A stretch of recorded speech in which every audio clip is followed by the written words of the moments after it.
अब एक इलेक्ट्रॉन इसको दे देगा, कहेगा ले भाई ले, थोड़ा जरूरत है ना, ले ले ले, खुश हो जाता हूँ।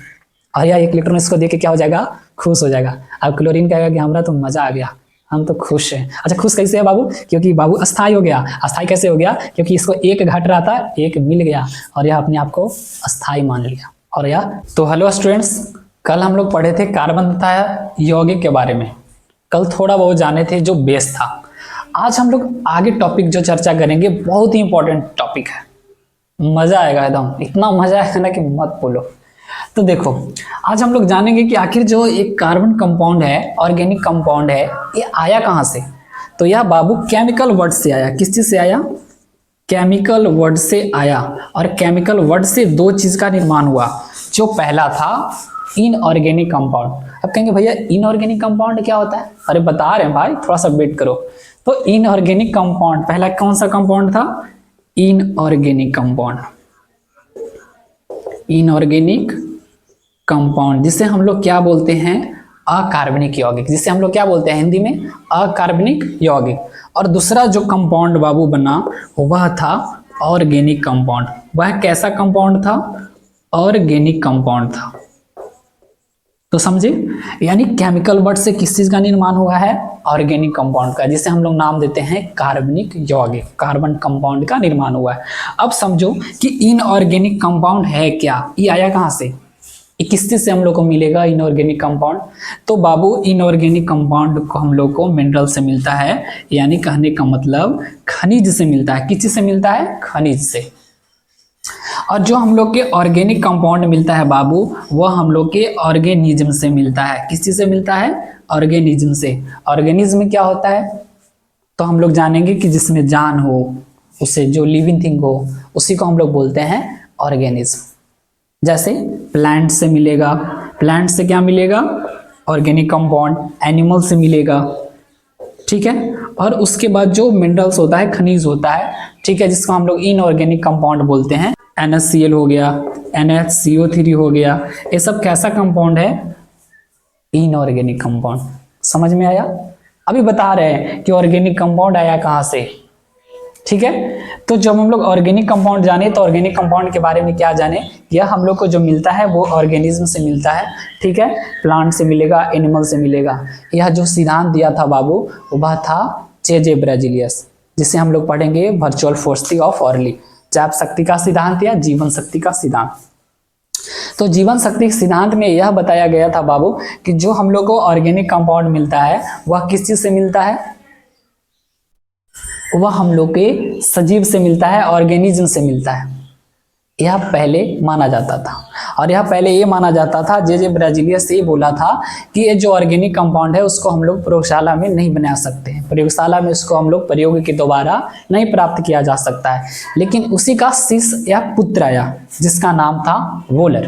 क्या नाम था, वोलर। और वोलर ने क्या कर दिया, एक गलत साबित कर दिया और प्रयोगशाला में एक पहला कार्बनिक यौगिक बनाया जिसका नाम है यूरिया। जैसे अब यूरिया कैसे बनाया बाबू, तो सबसे पहले अमोनियम साइनेट, समझेंगे यूरिया कैसे बनाया।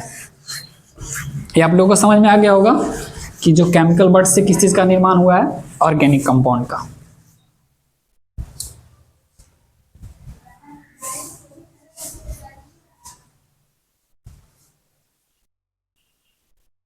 लगभग 18वीं शताब्दी में यह सिद्धांत दिया गया था बाबू। 1815 में J.J. बेरेजिलियस से ही बताया आगे कि जो हम लोग ऑर्गेनिक कंपाउंड कार्बनिक यौगिक प्राप्त कर सकते हैं वो सिर्फ सजीव के द्वारा ही प्राप्त कर सकते हैं, इसे प्रयोगशाला में नहीं बनाया जा सकता है।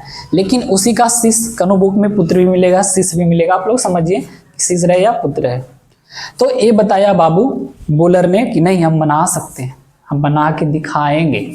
और बना के क्या दिखा दिया, यूरिया। और किस से यूरिया बनाया बाबू, अमोनिया साइनेट से, जिसका सूत्र होता है NH4CnO। इसका नाम क्या है, अमोनियम साइनेट। अमोनियम साइनेट को गर्म करके क्या बना दिया बाबू, यूरिया बना दिया। और यूरिया का जो सूत्र होता है NH2CONH2 होता है। और इससे जैव शक्ति का सिद्धांत क्या हो गया बाबू, गलत साबित हो गया। गलत साबित क्यों हुआ, क्योंकि जो J.J. बेरेजिलियस था वो क्या कह रहा था, इसे तो हम लोग प्रयोगशाला में नहीं बना सकते हैं, लेकिन बोलर ने यह काम करके दिखा दिया। यह बोलर कब काम करके दिखाया था बाबू? 1828 में। और जो जे ब्राजीलिया सिद्धांत दिया था वो 1815 में दिया था, याद रखना।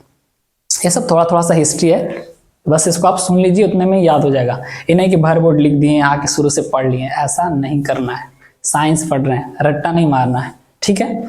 तो सबसे पूछेगा, यहाँ से क्वेश्चन आ सकता है कि बताइए कि सबसे पहला कार्बनिक यौगिक प्रयोगशाला में बनने वाला कौन था, या पहला कार्बनिक यौगिक कौन बना था? तो यूरिया।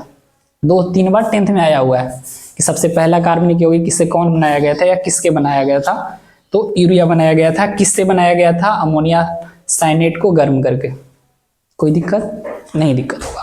तो चलिए आज हम लोग आगे पढ़ते हैं, और आगे हम लोग जो इसका थोड़ा सा बेस पढ़ेंगे केमिकल बॉन्डिंग के बारे में, रासायनिक बंधन के बारे में, जो आपको 3rd चैप्टर में ही पढ़ना था। लेकिन जिसको केमिकल बॉन्डिंग के बारे में नहीं पता रहेगा वो टॉपिक आगे पढ़ने में मजा ही नहीं आएगा। तो चलिए आज हम लोग पढ़ेंगे केमिकल बॉन्डिंग, रासायनिक बंधन।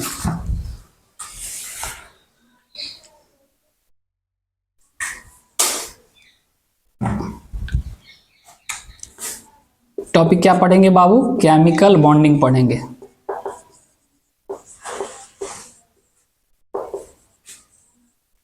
जिसको हम लोग बोलते हैं रासायनिक बंधन।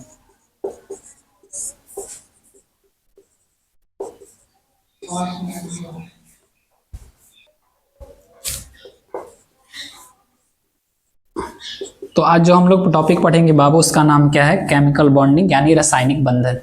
अब यह रासायनिक बंधन क्या होता है समझो।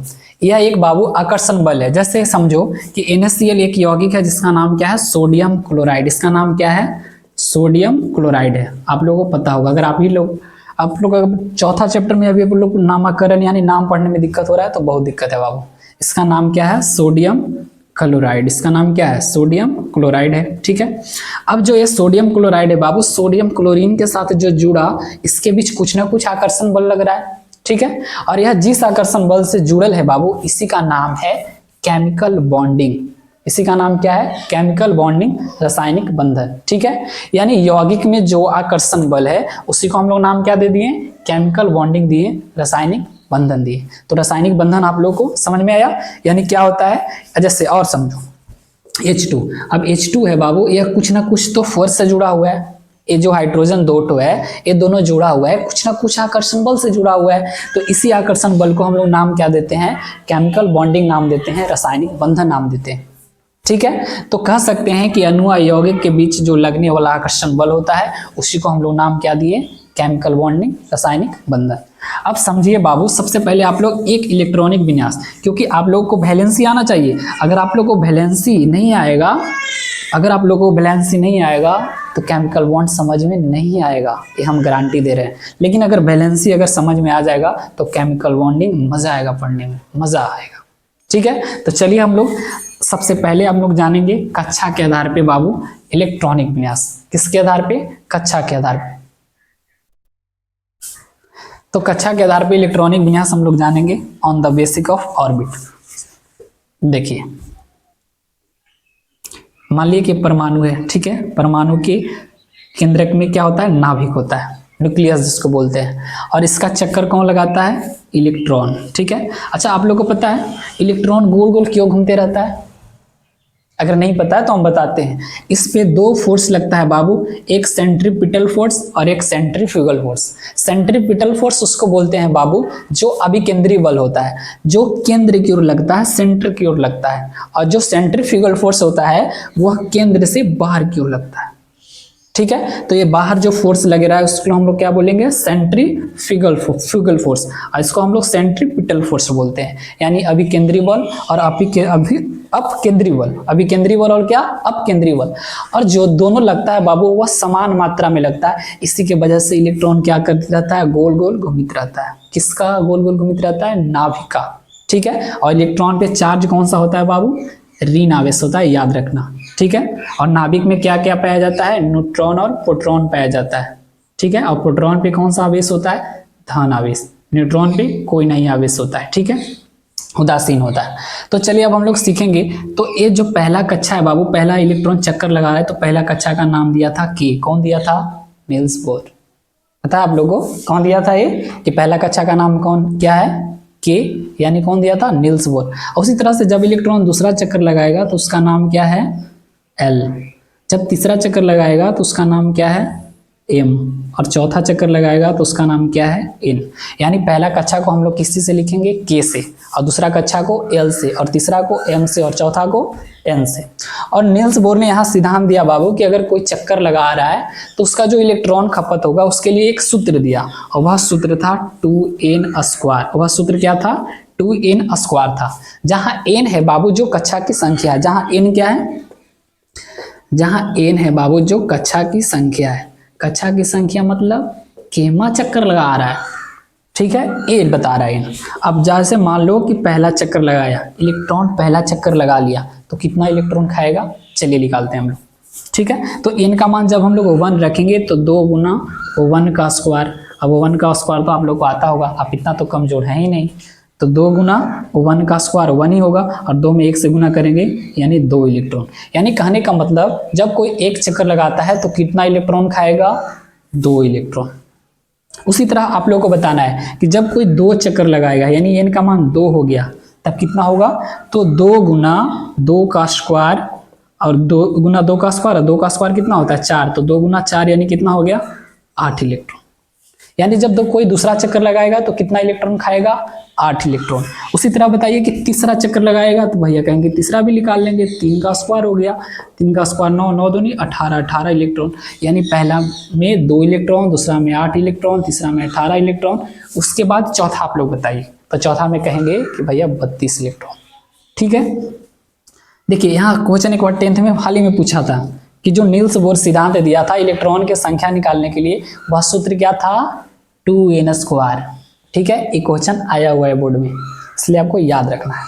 तो बताइए पहला चक्कर लगाने में कितना इलेक्ट्रॉन खाएगा, 2 इलेक्ट्रॉन, दूसरा चक्कर लगाने में 8 इलेक्ट्रॉन, तीसरा चक्कर में 18 इलेक्ट्रॉन, और चौथा चक्कर में 32 इलेक्ट्रॉन। और यहाँ नील्स बोर एक सिद्धांत देता है, कहता है कि जो अपने कक्षा को पूरा पूरा घूम लेगा, पूरा पूरा चक्कर लगा लेगा, उसी को हम लोग बोलते हैं आकिरीय गैस। क्या आप लोग को आकिरीय गैस पता है क्या होता है? आकिरीय गैस को हम लोग बाबू शून्य वर्ग में रखते हैं, ठीक है, वर्ग 18 या वर्ग शून्य में रखते हैं। जो सबसे पहला आकिरीय गैस है वो कौन है, हीलियम, दूसरा नियॉन, तीसरा कौन सा है, आर्गन, ठीक है, क्रिप्टन, जेनॉन, और उसके बाद क्या है, रेडॉन है। ये आप लोग को पता होगा। तो अब हम लोग इलेक्ट्रॉनिक विन्यास निकालना सीखेंगे। पहला में कितना होना चाहिए बाबू इलेक्ट्रॉन, तो वह एक चक्कर लगा पाएगा, 2 इलेक्ट्रॉन होना चाहिए। तो बताइए तो हाइड्रोजन अपने कक्षा में पूरा पूरा भरेगा, नहीं भरेगा, नहीं ना भरेगा, नहीं भरेगा। क्यों? क्योंकि हाइड्रोजन के पास एक ही इलेक्ट्रॉन है। अब किसी बच्चा को दिक्कत हो रहा है, भैया आप कैसे पता किए कि हाइड्रोजन के पास एक ही इलेक्ट्रॉन है, तो उसके लिए भी एक सिद्धांत दिया नील्स बोर, कहा कि E बराबर P बराबर Z। अब समझो कि अब हम लोग क्या सीख रहे हैं कि इलेक्ट्रॉन कहाँ से आया हाइड्रोजन में, एक इलेक्ट्रॉन। अभी तो डाउट होगा कि हाइड्रोजन में 1 इलेक्ट्रॉन आया कहाँ से। तो यानी कहने का मतलब जो सिद्धांत दिया बाबू नील्स बोर, वह क्या बताया, E बराबर P बराबर क्या होता है, Z होता है। और इसमें हम लोग जो Z को बोलते हैं वो एटॉमिक नंबर बोलते हैं। एटॉमिक नंबर कहने का मतलब परमाणु संख्या, और E के मतलब क्या होता है, इलेक्ट्रॉन। E के मतलब क्या होता है, इलेक्ट्रॉन होता है। P के मतलब क्या होता है, प्रोटॉन, ठीक है। यानी कहने का मतलब जिसका जितना परमाणु संख्या होगा उतना इलेक्ट्रॉन, उतना ही क्या होगा, प्रोटॉन होगा। अच्छा क्वेश्चन पूछ दे कि बताइए परमाणु में कौन बदलते रहता है, तो बदलित कौन रहता है बाबू, इलेक्ट्रॉन। प्रोटॉन नहीं बदलता है। कौन बदलता है, इलेक्ट्रॉन बदलता है। और जिसका जितना परमाणु संख्या होगा उतना ही इलेक्ट्रॉन, उतना ही क्या होगा, प्रोटॉन होगा। अब पता चल गया कि भैया हाइड्रोजन की परमाणु संख्या एक ही ना होता है, तो एक इलेक्ट्रॉन है। अच्छा बताओ ये पूरा चक्कर घूम पाएगा, नहीं घूम पाएगा। यानी नहीं घूम पाया तो इसका कितना हो गया बाबू, बाहरी कक्षा में 1। अब कहेंगे कि बाहरी कक्षा क्या होता है, पहले एक और देखते हैं। ब्रोन, ब्रोन का परमाणु संख्या 5। ब्रोन का परमाणु संख्या कितना होता है, 5 होता है। पहला में 2, उसके बाद 3। अच्छा बताओ ये पहला चक्कर तो घूम लिया, लेकिन दूसरा चक्कर घूम पा रहा है, नहीं घूम पा रहा है। यहाँ से एक चक्कर लगा लिया, दूसरा में जाते जाते बेचारा के इलेक्ट्रॉन में खत्म हो गया। खत्म हो गया कि नहीं खत्म हो गया, 3 था। अच्छा काहे खत्म हो गया, काहे दूसरा चक्कर नहीं लगा रहा है, क्योंकि दूसरा में चाहिए कितना, 8 इलेक्ट्रॉन चाहिए। इतना टॉपिक क्लियर हुआ। तो आप लोगों को बताना है कि क्या नियॉन अपने कक्षा को पूरा पूरा भरेगा, और बताना है कि नियॉन में कितना इलेक्ट्रॉन है। तो कहेंगे कि हाँ बता सकते हैं, नियॉन का परमाणु संख्या 10 होता है, इसमें 10 इलेक्ट्रॉन है। कितना इलेक्ट्रॉन है? 10। पहला में 2 पूरा कर लिया, दूसरा में 8 पूरा कर लिया, यानी कहने का मतलब यह अपने कक्षा को पूरा पूरा भर लिया। इलेक्ट्रॉनिक विन्यास निकालने आया। यह है बाबू कक्षा के आधार पे, ऑर्बिट के आधार पे इलेक्ट्रॉनिक विन्यास। ठीक है, तो हम लोग इसे थोड़ा सा साफ कर लेते हैं। तो पहला कक्षा का नाम के था जिसमें 2 इलेक्ट्रॉन लगता है बाबू। दूसरा कक्षा का नाम एल था जिसमें 8 इलेक्ट्रॉन। उसके बाद एम था जिसमें 18 इलेक्ट्रॉन, और उसके बाद एन था जिसमें कितना इलेक्ट्रॉन? 32 इलेक्ट्रॉन। ठीक है, ये आप लोग को पता होना चाहिए। तो आप बताइए कि नियॉन अपने कक्षा को पूरा पूरा भरेगा या नहीं भरेगा? 2, 8, क्योंकि इसमें इसका परमाणु संख्या कितना होता है? 10 होता है। तो इसमें कितना इलेक्ट्रॉन है? 10 इलेक्ट्रॉन है। तो पहला चक्कर लगा लिया, या दूसरा चक्कर भी लगा लिया। तो इसी का नाम दे दिया बाबू नील्स बोर अकिरीय गैस। इसी का नाम क्या दे दिया? अकिरीय गैस, जो अपने कक्षा को पूरा पूरा घूम लेगा, चक्कर लगा लेगा, उसी को हम लोग नाम देते हैं अक्रिय गैस या निष्क्रिय गैस। ठीक है, और इस निष्क्रिय गैस को कौन सा वर्ग में रखा जाता है? वर्ग 0 या 18 में रखा जाता है, याद रखना। ठीक है, तो चलिए और हम लोग बताते हैं कार्बन। कार्बन के बताइए कि कार्बन का इलेक्ट्रॉनिक विन्यास कक्षा के आधार पे। तो पहला चक्र लगाएगा। अच्छा, पहले बताइए कि इसमें इलेक्ट्रॉन कितना है? बता देंगे, क्योंकि इसका परमाणु संख्या 6 होता है, तो 6 इलेक्ट्रॉन है। तो इसमें कितना इलेक्ट्रॉन है? 6। तो पहला चक्कर लगा लिया, दूसरा चक्कर लगा पाएगा? नहीं लगा पाएगा। 2, 4 हो गया। अब उसके बाद एक और ले रहे हैं, हीलियम। हीलियम बताइए तो अपने कक्षा को पूरा पूरा घूमेगा कि नहीं घूमेगा? 2। इसका परमाणु संख्या 2 ही होता ना है, तो इसमें कितना इलेक्ट्रॉन है? 2 इलेक्ट्रॉन है। तो 2 इलेक्ट्रॉन है, तो अपने कक्षा को पूरा पूरा घूम लेगा कि नहीं घूम लेगा? घूम लेगा। ठीक है, तो हीलियम कौन सा गैस हुआ? अक्रिय गैस। अब एक होता है बाबू वैलेंस इलेक्ट्रॉन। एक क्या होता है? Valence electron. और वैलेंस इलेक्ट्रॉन हम लोग समझेंगे कि क्या होता है, जिसको हम लोग बोलते हैं हिंदी में संयोजी इलेक्ट्रॉन। और संयोजी इलेक्ट्रॉन क्या है समझिए। और संयोजी इलेक्ट्रॉन जो है बाबू, बाहरी कक्षा के इलेक्ट्रॉन को, बाहरी कक्षा के इलेक्ट्रॉन को वैलेंस इलेक्ट्रॉन कहते हैं। बाहरी कक्षा के इलेक्ट्रॉन को हम लोग नाम क्या देते हैं? Valence electron. जो बाहर में है, जहाँ गाड़ी बेचारा के फंस गया। अच्छा बताओ, बेचारा की गाड़ी कहाँ फंस गया? अब देखो, ये आदमी 6 इलेक्ट्रॉन लेके चला था, 2 इलेक्ट्रॉन खत्म कर दिया। इसको चाहिए था कितना? 8, लेकिन इसके पास बच गया 4, तो गाड़ी तो फंस ही गया। इसी का नाम देते हैं वैलेंस इलेक्ट्रॉन।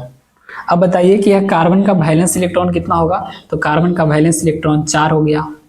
ठीक है, अब उसी तरह बताइए कि ब्रोन का वैलेंस इलेक्ट्रॉन कितना होगा? तो ब्रोन का क्या होगा? 2 हो गया, 3 हो गया, यानी इसका वैलेंस इलेक्ट्रॉन कितना हो गया? 3। बताओ कोई दिक्कत? इसमें कोई दिक्कत है? आप लोगों को इलेक्ट्रॉनिक विन्यास निकालने आया। अब देखो, इलेक्ट्रॉनिक विन्यास निकाले आए चाहे मत आए, आप लोगों को वैलेंस इलेक्ट्रॉन पता होना चाहिए, तब आप केमिकल बॉन्डिंग को अच्छा से समझ पाएंगे, नहीं तो समझ में नहीं आएगा। पहले बोल रहे हैं। तो आप लोग को वैलेंस इलेक्ट्रॉन याद हो गया। अगर नहीं भी याद हुआ है तो ट्रिक देंगे लास्ट में, कंफर्म याद हो जाएगा। ठीक है, समझिए।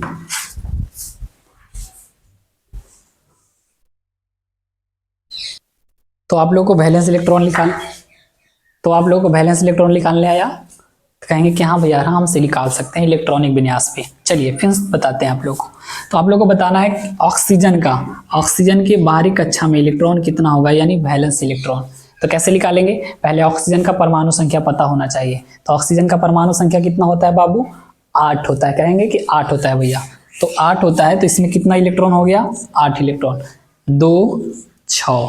अच्छा बताओ, तो यह दूसरा चक्कर लगा पा रहा है? कहेंगे कि नहीं लगा पा रहा है, क्योंकि बेचारा के पास 2 इलेक्ट्रॉन और रहता तो दूसरा चक्कर लगा लेता और यह अक्रिय गैस हो जाता।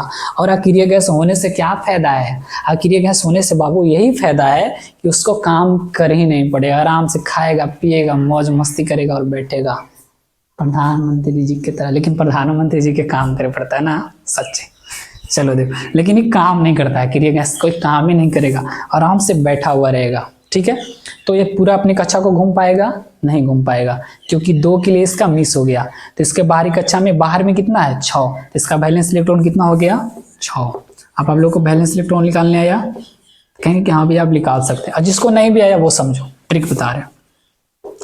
अगर वह 10 से बाबू कम है, 10 से मिनिमम है, कम है तो उसमें से 2 घटा देना, वही उसका वैलेंस इलेक्ट्रॉन हो जाएगा। अगर वह 10 से ज़्यादा है, अगर वह 10 से क्या है बाबू, ज़्यादा है, यानी 10 से 20 के बीच में है, तो उसमें से 10 ही घटा देना है, उसमें से क्या कर देना है, 10 ही घटा देना है, और 10 घटा देंगे तो वैलेंस इलेक्ट्रॉन निकल जाएगा। तो बताइए सोडियम, सोडियम में वैलेंस इलेक्ट्रॉन कितना है, यानी सोडियम के बाहरी कक्षा में इलेक्ट्रॉन कितना है, जिसे हम लोग संयोजी इलेक्ट्रॉन बोलते हैं। तो सोडियम में कितना इलेक्ट्रॉन है, 11।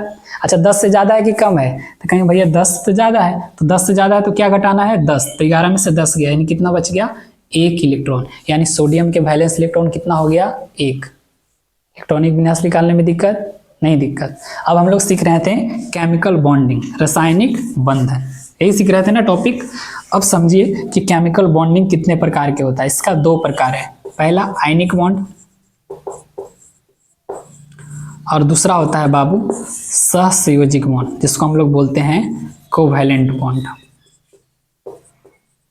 लेकिन आज सिर्फ हम लोग सीखेंगे आयनिक बॉन्ड, कि आयनिक बॉन्ड क्या होता है और आयनिक बॉन्ड बनता कैसे है, आयनिक बंध कैसे बनाते हैं, और यह आयनिक बॉन्ड, आयनिक बंधन कैसे बनाया जाता है। तो चलिए आज हम लोग यही सीखेंगे। देखिए बाबू, जो आयनिक बॉन्ड है बाबू, उससे पहले थोड़ा सा कॉन्सेप्ट सीखिए। सबसे पहले सब एक दूसरे के लिए आयनिक बॉन्ड क्यों बनाएगा, वो अस्थायी होना चाहेगा, आयनों से मिल के बनाएगा, ठीक है। तो आयनिक बॉन्ड बनाएगा बाबू, जो कौन से बनाएगा, आयनों से बनाएगा, इलेक्ट्रॉन के स्थानांतरण से बनता है, जिसी को नाम हम लोग देते हैं आयनिक बॉन्ड। अब देखिए आयनिक बॉन्ड बनाना सिखाते हैं। अब सोडियम और क्लोरीन के बीच हम लोग आयनिक बॉन्ड कैसे बनाएंगे। अब सोडियम का सबसे पहले इलेक्ट्रॉनिक विन्यास बताइए, अभी तो बताए हैं, तो कितना, 2 8 1, और क्लोरीन के कितना हो जाएगा, 2 8 7। कोई दिक्कत इसमें? अगर किसी को दिक्कत है तो आप फिर से बता रहे हैं, सबसे पहले आप लोगों को इलेक्ट्रॉनिक विन्यास आना चाहिए, नहीं आएगा तो आप बॉन्ड नहीं बना पाएंगे, और अगर आप लोग को वैलेंस इलेक्ट्रॉन आता है तो बना पाएंगे, तो भी कोई दिक्कत नहीं है। तो समझिए अभी हम लोग इलेक्ट्रॉनिक विन्यास के साथ साथ बनाएंगे। तो 2 8 1 हो गया, 2 8 7 हो गया। अब देखिए बाबू, सब अष्टक नियम का पालन करना चाहता है। अष्टक नियम क्या होता है, जो अपने बाहरी कक्षा में 8 इलेक्ट्रॉन लेकर अस्थायी हो जाएगा, उसी को हम लोग बोलते हैं अष्टक नियम, ठीक है। अब एक क्या कहेगा बाबू कि 2 8 1, काश कोई हमसे एक ले लेता तो मजा हो जाता। अच्छा मजा इसको क्यों हो जाता, क्योंकि यह अस्थायी हो जाता आखिरी गैस के जैसा। कैसे? क्योंकि जब एक कोई ले लेगा बाबू तो क्या बच गया, 2 8, ये अपनी बाहरी कक्षा को पूरा पूरा भर लेगा ना। अब भर लेने के बाद क्या हो जाएगा, अस्थायी हो जाएगा, किसके जैसा, आखिरी गैस के जैसा। तो बताओ तो किस आखिरी गैस के जैसा जब एक इलेक्ट्रॉन त्याग करेगा तो यह अस्थायी होगा, तो कहेंगे कि नियोन के जैसा, क्योंकि नियोन का जो इलेक्ट्रॉनिक विन्यास होता है वो क्या होता है, 2 8, और यह एक अस्थायी अक्रिय गैस है, यह एक अस्थायी अक्रिय गैस है, और इसी के जैसा यह अस्थायी हो जाएगा। यानी ये क्या कह रहा है कि काश कोई एक इलेक्ट्रॉन हमसे ले लेता तो मजा आ जाता। अब मजा क्यों आ जाता, क्योंकि यह अक्रिय गैस के जैसा अस्थायी हो जाता। अब देखिए क्लोरीन कह रहा है बाबू 2 8 7, अब कहेगा कि कोई हमसे 7 इलेक्ट्रॉन ले लेता तो मजा आ जाता। नहीं, ये ऐसा नहीं कहेगा। ऐसा इसलिए नहीं कहेगा कि अगर मेरे को 1 इलेक्ट्रॉन चाहिए, हम अपना 7 इलेक्ट्रॉन बर्बाद कर दे, नहीं बर्बाद करेगा। अब समझिए, अब तुम लोग के डॉट में ही जा रहा हो कि भैया कौन किसको त्यागेगा, कौन किसको देगा। अब ये क्या सोचेगा कि काश कोई हमको 1 इलेक्ट्रॉन दे देता तो हम आखिरी गैस के जैसा क्या हो जाते, अस्थायी हो जाते हैं। और किसके जैसा, आर्गन के जैसा। जो आर्गन का इलेक्ट्रॉनिक विन्यास होता है 2 8 8 होता है। अभी क्या कह रहा है, अब ये कह रहा है कि काश कोई हमसे 1 ले लेता, और ये कह रहा है कि काश कोई हमको 1 दे देता तो मजा आ जाता, हम आर्गन के जैसा अस्थायी हो जाते। लेकिन ऐसा होगा नहीं होगा। अब समझिए कि कौन किसको देगा और कौन किससे लेगा।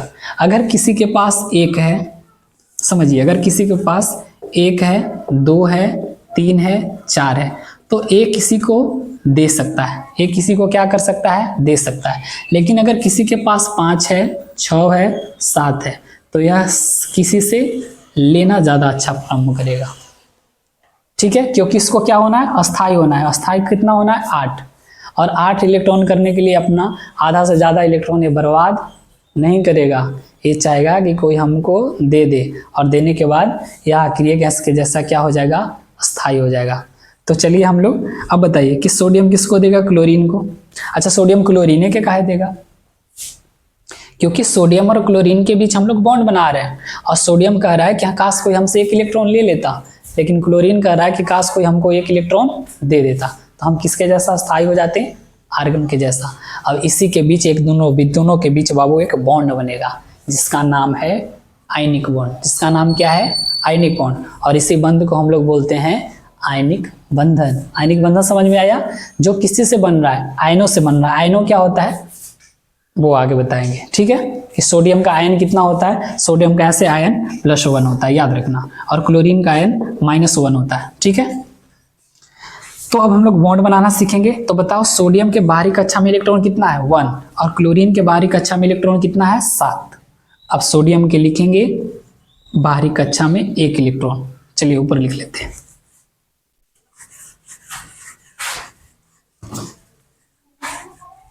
सोडियम के बाहरी कक्षा में कितना इलेक्ट्रॉन रखेंगे बाबू, 1 इलेक्ट्रॉन, क्योंकि बाहर में कितना है, हाँ। और क्लोरीन के बाहरी कक्षा में कितना इलेक्ट्रॉन, तो देखिए बाहर में कितना है, 7 है, 7 लिख दिए ना।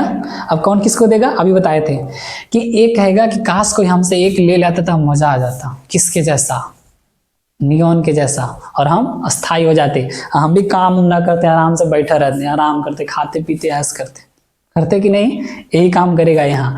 अब 1 इलेक्ट्रॉन इसको दे देगा, कहेगा ले भाई ले, पूरा जरूरत है ना, ले ले ले, खुश हो जा तू। और यह 1 इलेक्ट्रॉन इसको दे के क्या हो जाएगा, खुश हो जाएगा। अब क्लोरीन कहेगा कि हमरा तो मजा आ गया, हम तो खुश हैं। अच्छा, खुश कैसे है बाबू, क्योंकि बाबू अस्थाई हो गया। अस्थाई कैसे हो गया, क्योंकि इसको 1 घट रहा था, 1 मिल गया, और यह अपने आप को अस्थाई मान लिया, और यह अस्थाई हो गया। और इसके बीच जो बॉन्ड बना बाबू, अच्छा बताओ, अस्थाई क्लोरीन को अस्थाई करने में सोडियम के गो लगा था, 1 गो। अब क्लोरीन को अस्थाई करने में, अच्छा सोडियम को अस्थाई करने में क्लोरीन के गो लगा, 1 ही गो लगा। तो ये दोनों एक जगह लिख दो, NaCl। अब पूछेगा NaCl के बीच कौन सा बॉन्ड होता है, आयनिक बॉन्ड। क्यों, क्योंकि यह आयनों से बना, इलेक्ट्रॉन के स्थानांतरण से बना। ले भाई, थोड़ा 1 इलेक्ट्रॉन जरूरत है, तू ले ले, 2 जरूरत है, ले ले, 3 जरूरत है, ले ले, कोई दिक्कत नहीं। तो आप लोगों को बताना है KCl, कि KCl कौन सा बॉन्ड बनाएगा। अभी तो हम लोग आयनिक बॉन्ड पढ़ रहे हैं, तो आयनिक बॉन्ड ही बनाएगा।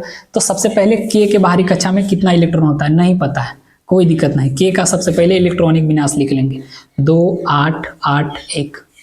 अब कहेगा भैया 2 8 8 1 काहे लिख रहे हैं, ऐसे ही लिखेंगे 2 8 8 1। कभी हम लोग 8 के बाद जब भी आए तो उसको 8 में तोड़ के लिखना है, क्योंकि नील्स बोर जो सिद्धांत दिए थे बाबू, वो 18 के बाद गलत हो गया था। 17 तक ही पालन करता था उनका, 17 के बाद पालन नहीं करता था, इसीलिए हम लोग 8 8 में तोड़ के लिखेंगे। तो इसके बाहरी कक्षा में कितना इलेक्ट्रॉन, 1, क्लोरीन के 2 8 7, इसके कितना इलेक्ट्रॉन, 7। अब आपको पता चल गया कि कौन किसको देगा। अच्छा, क्लोरीन देगा पोटेशियम को कि पोटेशियम देगा क्लोरीन को, तो कहेगा भैया ये का बात कर रहे हैं, जिसके पास कम है वो आज़ादी वाला के दे देगा। देगा कि नहीं देगा, कि ले तेरे पास 1 इलेक्ट्रॉन की जरूरत है, तू ले जा, अब मेरे पास भी फाजुल बचा हुआ है, और हम दे के अस्थाई हो जाएंगे। किसके जैसा, अच्छा पोटेशियम किसके जैसा अस्थाई होगा, आर्गन के जैसा, क्योंकि आर्गन क्या होता है, 2 8 8 होता है, ये अपने आप में क्या कर लेगा, अस्थाई। अब K के देखिए उसी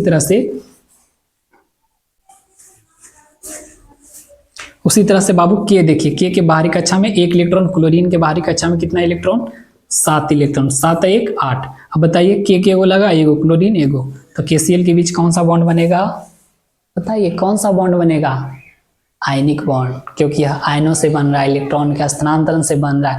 बातचीत कर ले 1 तरह जरूरत है, ले ले। तो आप लोगों को एक बॉन्ड बना के दिखाना है, वो है एल्युमिनियम क्लोरीन के बीच, एल्युमिनियम और क्लोराइड के बीच बॉन्ड बना के दिखाना है। तो सबसे पहले एल्युमिनियम और क्लोरीन के बीच आप जब बॉन्ड बनाएंगे तो एल्युमिनियम का इलेक्ट्रॉनिक विन्यास लिखेंगे, और एल्युमिनियम का इलेक्ट्रॉनिक विन्यास क्या होता है, सबको पता है, 2 8 3 होता है। क्लोरीन का 2 8 7 होता है। अब तुम लोग को पता चल रहा होगा कि भैया कौन किसको देगा, तो कहेंगे कि एल्युमिनियम देगा, फिर क्लोरीन को। ऐसा क्यों? क्योंकि इसके पास ज़्यादा इलेक्ट्रॉन है और इसके पास कम इलेक्ट्रॉन है। और कम वाला इलेक्ट्रॉन चाहेगा कि हम दे के और अक्रिय गैस के जैसा स्थायी हो जाए और काम करना ना पड़े, तो देना शुरू करेगा। अब देखिए एल्युमिनियम के बाहरी कक्षा में 3 इलेक्ट्रॉन और क्लोरीन के बाहरी कक्षा में 7 इलेक्ट्रॉन। ठीक है, लेकिन अब क्लोरीन कह रहा है, अब देखो अब यहाँ दोनों में झगड़ा शुरू होगा। अब एल्युमिनियम कहेगा कि हम देंगे तो 3 देंगे, 1 नहीं देंगे, क्योंकि 1 देंगे तो हमारा काम होगा नहीं होगा। जब तक कि 3 किसी को नहीं देता है तब ये स्थायी होगा नहीं होगा। अब क्लोरीन कहेगा कि हमें 1 की जरूरत है, देना है तो दो, नहीं तो हम जा रहे हैं। सिन कहेगा कि नहीं यार, कुछ ऐसा काम करो कि हम लोग दोनों पे काम हो जाए, और वह शुरू करेगा। और शुरू कैसे करेगा? देखो एल्युमिनियम 1 इलेक्ट्रॉन इसको दे दिया, ये स्थायी हो गया। अब बेचारा ये रो रहा है, अरे यार मेरे पास 2 बचल है, इसको तो खत्म करो। और ये क्या कहेगा क्लोरीन कि अच्छा वेट करो, मेरा एक भाई है, और वह भाई भी इसको बुलाते हैं, और वह भाई आया 7 इलेक्ट्रॉन लेके, फिर क्लोरीन, और 7 इलेक्ट्रॉन जब लेके आया कहा कि इसको भी 1 दे दो, इसको भी दे दिया। अस्थायी हो गया कि नहीं? अभी अस्थायी हो गया। अब कह रहा है कि 1 आओ बच्चा है, 1 भाई आओ बुला दे। फिर क्लोरीन 1 भाई को बुलाएगा और क्लोरीन फिर कितना लेके आएगा? 7। जो आएगा वो 7 ही लेके आएगा, क्योंकि क्लोरीन आ रहा है और क्लोरीन के बाहरी कक्षा में कितना होता है? 7 ही होता ना है, तो ये भी 7 लेके आएगा। और जब 7 लेके आएगा तो 7 ये कितना हो गया? 8। अब सबके काम क्लियर हो गया। एल्युमिनियम भी 3 इलेक्ट्रॉन दे दिया, क्लोरीन के भी जरूरत था वो अपना ले लिया। लेकिन इस बाबू इलेक्ट्रॉन के स्थानांतरण में कितना क्लोरीन लगा? 3, और एल्युमिनियम के गो लगा 1 गो। तो एल्युमिनियम लिख दो और क्लोरीन के गो 3 गो। पूछेगा कि बताइए कि एल्युमिनियम क्लोराइड के बीच कौन सा बॉन्ड लगता है, तो कहेंगे आयनिक बॉन्ड। यह एक आयनिक बॉन्ड है, आयनिक कंपाउंड है, क्योंकि यह आयनों से बनल है। आयनों से भी कैसे बनल है वो समझिए। एल्युमिनियम का आयन +3 होता है, क्लोरीन का आयन -1। A1 यहाँ आ जाएगा, 3 वहाँ चला जाएगा, तो AlCl क्या हो गया? 3। ठीक है, इस तरह से भी आप बना सकते हैं। लेकिन आप लोग सीखिए कि केमिकल बॉन्डिंग बनता है कैसे। आप लोग को आयनिक बॉन्ड समझ में आया, जो इलेक्ट्रॉन के क्या चीज से बनता है बाबू? स्थानांतरण से बनता है, आयनों से बनता है, जिसका नाम हम लोग देते हैं आयनिक कंपाउंड या आयनिक बॉन्ड। कोई दिक्कत नहीं। तो चलिए अब हम लोग नेक्स्ट सीखते हैं बाबू। अच्छा एक और बता के दिखाइए आप लोग, आयनिक कंपाउंड आप लोग को एक और बताना है, और वह जो क्वेश्चन है बाबू,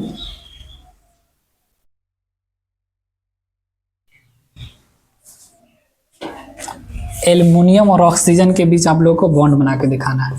क्योंकि बाबू जब तक आप लोग को आयनिक बॉन्ड समझ में नहीं आएगा, सहसंयोजक बंधन समझ में नहीं आएगा, इलेक्ट्रॉन के साझेदार, इलेक्ट्रॉन का स्थानांतरण, तब आगे आप लोग अच्छा से नहीं पढ़ पाएंगे जब हम लोग हाइड्रोकार्बन शुरू करेंगे। ठीक है, इसलिए आप लोग को केमिकल बॉन्डिंग समझ में आना जरूरी है।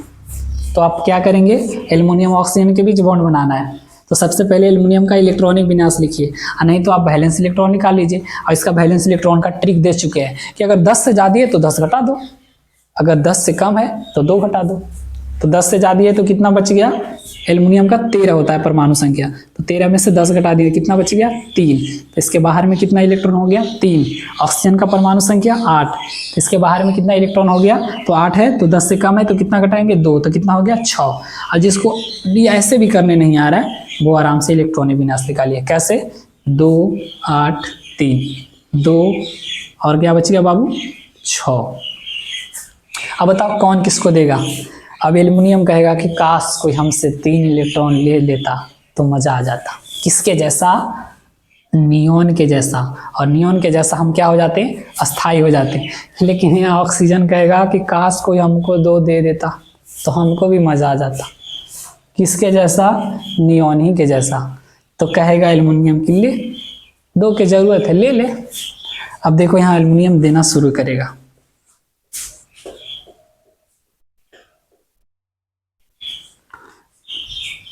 अब एल्युमिनियम किसको देगा बाबू? ऑक्सीजन को, क्योंकि इसके पास कम है, इसके पास ज्यादा है। अब कम वाला किसको देता है? ज्यादा वाला को। अब इसको क्या करेगा? दे देगा, ले ले। अभी बेचारा रो रहा है, अपन काम बना लिया, हमारे एक इलेक्ट्रॉन बच ही रहा है अभी। और वो भी क्या करेगा? वो भी बनाना शुरू करेगा। अब देखिए बनाना कैसे शुरू करेगा। अब फिन कहेगा कि रुक, फिन हमारा भाई के बुलाते हैं, फिन ऑक्सीजन भाई के बुलाएगा और कितना लेके आएगा 6, और 6 ये कितना हो गया 7। कहा कि ले तू अस्थाई हो गया, अब हम ही अस्थाई नहीं हुए। समझ में आ रहा है? हाँ आ रहा होगा। अब देखिए ऑक्सीजन को कितना चाहिए, 1 और चाहिए। फिन कहेगा कि रुको, तो फिन अपना भाई के बुलाते हैं, कौन? एल्युमिनियम। क्यों? क्योंकि एल्युमिनियम अस्थाई हो गया, लेकिन ये ऑक्सीजन अभी अस्थाई नहीं हुआ है। अस्थाई होने के लिए इसको और कितना चाहिए? 1। और फिन कितना लेके आएगा? यह 3, 1 दे दिया इसको। और फिन ये अपना भाई को बुलाएगा क्योंकि ये अभी अस्थाई नहीं हुआ है। और फिन ऑक्सीजन आएगा कितना लेके? 6 ही लेके, और 6 लेके आएगा, 2 इसको दे देगा। तो ये दोनों अस्थाई हो गया कि नहीं? अस्थाई हो गया। अब एल्युमिनियम को अस्थाई करने में, ऑक्सीजन को अस्थाई करने में एल्युमिनियम कितना लगा? 2 गो, तो Al2, और ऑक्सीजन कितना लगा? 3 गो, तो Al2O3। और इसके बीच कौन सा बॉन्ड बनता है? Ionic bond. तो आप लोगों को आयनिक बॉन्ड समझ में आ गया। अब हम लोग नेक्स्ट क्लास में जानेंगे बाबू सहसंयोजिक बॉन्ड क्या होता है, जो दूसरा प्रकार है। तो आयनिक बॉन्ड कैसे बनता है? यह धातु और अधातु से मिलकर बनता है। यह धातु और किससे मिलकर बनता है बाबू? अधातु से मिलकर बनता है, क्योंकि एल्युमिनियम धातु है और ऑक्सीजन अधातु है। ये आप लोगों को पता होगा। तो अगर वीडियो आप लोगों को अच्छा लगा होगा तो चैनल को सब्सक्राइब कर दीजिएगा, ठीक है, और वीडियो को लाइक भी कर दीजिएगा।